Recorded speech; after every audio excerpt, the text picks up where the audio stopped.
कुछ sir video बनाना क्या? वो तो वीडियो ये बना रहे हैं। अच्छा वीडियो मैं फोटो लेते हैं।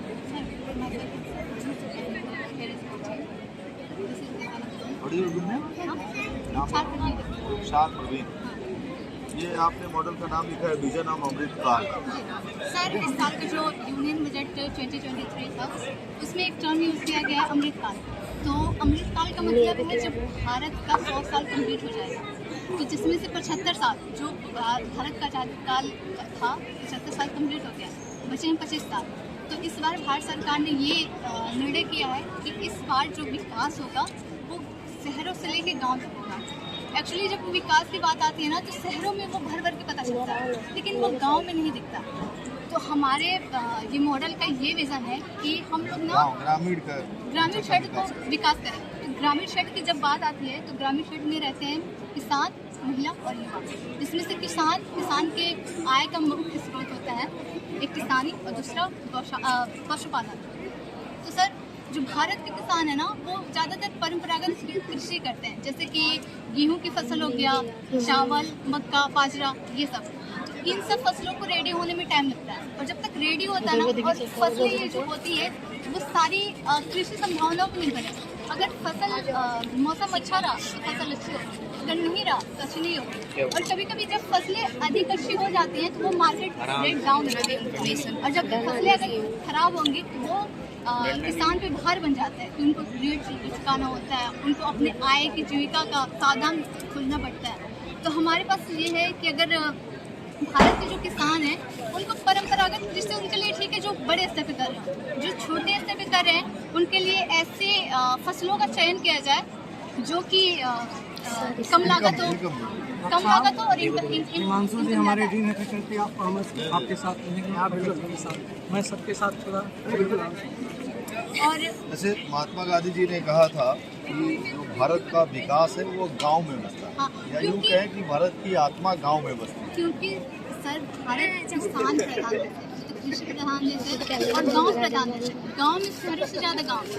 एक आंकड़ा बताता है कि 6,49,418 ये गांव है, जिसमें से यूपी में 1 लाख के करीब है।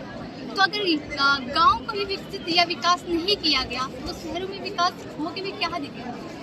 तो क्या क्या और आवश्यकता है?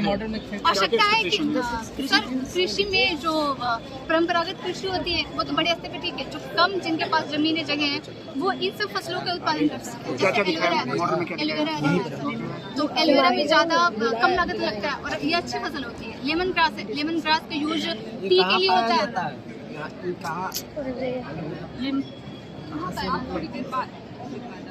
और सर लेमन ग्रास है, इसका ना भारत में टी के लिए इसको बहुत कम यूज़ किया जाता है, लेकिन ये विदेशों में बहुत ज़्यादा प्रचलन में है।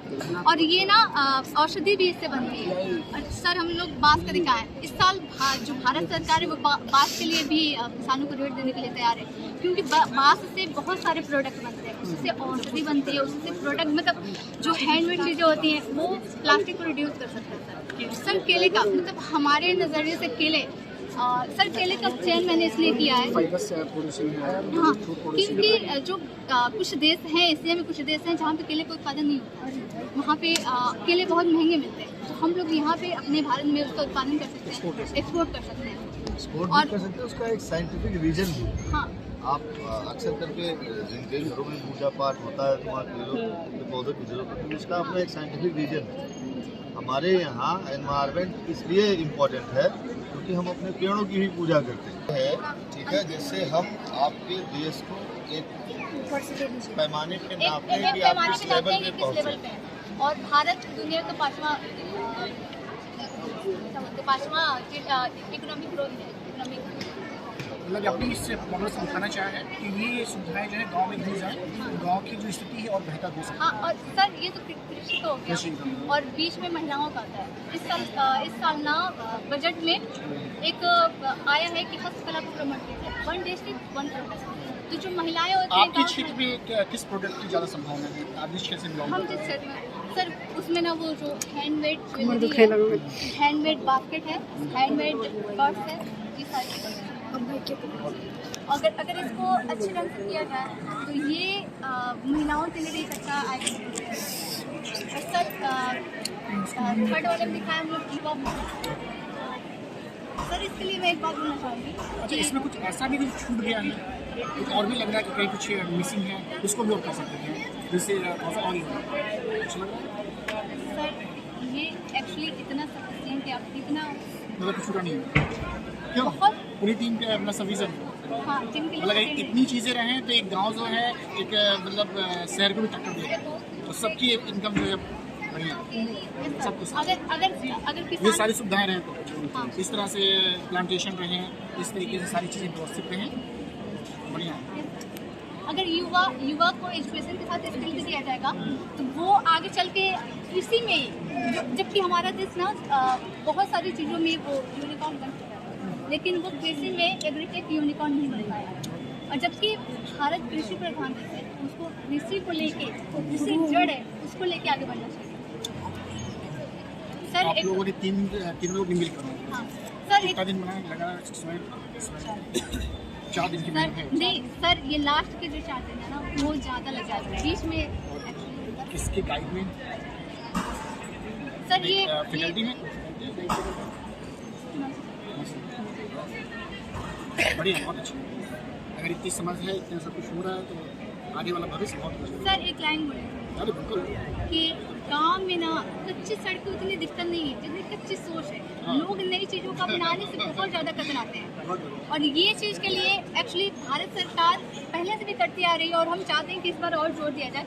वो सिविल योजना है कि कुछ व्यक्ति आए जो उनके इन्वायरमेंट फ्रेंडली हो, जो किसानों को अच्छे से समझे, उनकी लैंग्वेज को समझे, वो आके ज्ञान दें, सबको इकट्ठा करें उनका। और युवाओं के लिए था तो वो सर एजुकेशन को प्रति मेरी नज़र से अगर मैं एजुकेशन की बात करूँ तो सिर्फ किताबों से उतना ज्ञान नहीं मिल सकता कि हम सफल हो, जब तक कि उसको समझे, सीखे और करें। कुछ पॉइंट इनसे भी सुनो। सर हमारे यहाँ देखा जाए कृषि पर ज़्यादा गाँव हम लोग कृषि तो नहीं है, गाँव का तो हम लोग गाँव